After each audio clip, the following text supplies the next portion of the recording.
Ngayon mga kababayan ay tingnan natin ang view dito ha. Paliparan natin ng drone. So tingnan natin yung mga tanim nating mga mais, yung tinanim namin ng mga mais. At try natin din. Wag na lang papuntahin doon, malayo kasi yung kay Boss Peking Bombay. Try ko sana mga kababayan na papuntahin doon sa sakahan din ng Boss Peking Bombay kasi malayo. Pero kayang-kaya yan, pero malapit na kasing uulan. So dito lang muna tayo sa view ng aming tinaniman ng pinsan ni Boss Peking Bombay. So ito nga po pala yung nakuha nating mga ng saging mga kababayan. Yung mga maliliit lang yung kinuha ko. So try nating paliparan. Tingnan nyo ang view mga kababayan.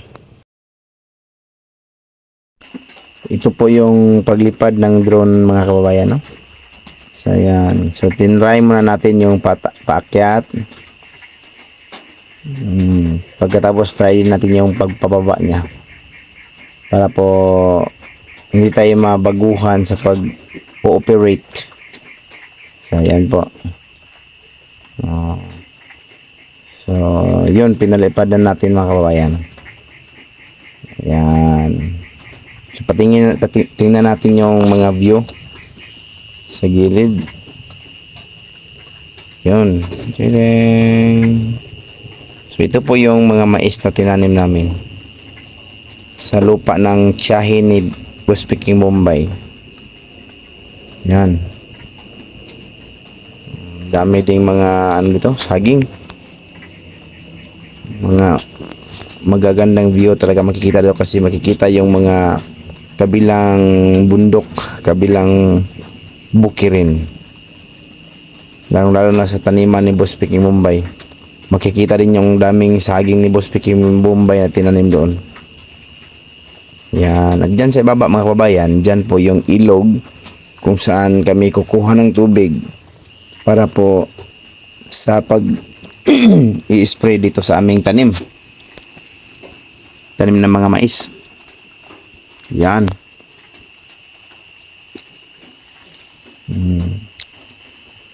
Napaka ganda talaga ng view sa kabukiran mga kababayan. Napakatahimik. Yan, yung ilog na yan ang aming kinukunan ng tubig. At sa gilid din dyan, meron ding malinis na tubig dyan na umaagos mula sa kabundukan. Dyan kami kumukuha ng maiinom namin. Yan, ito po yung mais na tinanim namin. Mula dyan sa ibaba, yan, dito sa gilid, sa may ilog talaga. Yan, dyan, sa baba pa niyan. At saka papunta dito sa gilid. Yan, dyan papunta. Dito. Yan. Medyo malaki na tong nataniman ng mais ngayon mga kabayan. Papunta din dito sa ibabaw. Yan, dyan sa mataas na bahagi. At dyan po yung pinapahingaan natin mga kabayan yon. Yung maliit na bahay yan na mayroong sako lang ang dingding at saka yung ganyang atip. Yan. So, puntahan natin dito sa gilid mga kabayan. Yan. Dyan po pala yung mga kamag-anak ng may-ari ng lupa. Naglinis din sa kanilang mga tanim. Yan. Ayan o. Ayan sila. Nagtatrabaho. Hindi nila alam na nandito rin ako sa gilid. Ang ganda talaga ng view mo kan. Doon banda mismo yung kay Boss Peking Bombay. Medyo malayo. Doon banda yun. Doon banda. Napaka layo lang. Hindi muna natin pupuntahan ng drone doon kasi ang ulan ay malapit ng dumating. Yan, nandun sila.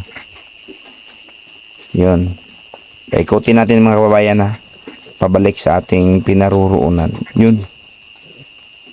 Yup. Dahan-dahan lang, dahan-dahan. Up. Yun. Pabalik na dito. Doon tayo. Daming saging pala mga kababayan. Yan.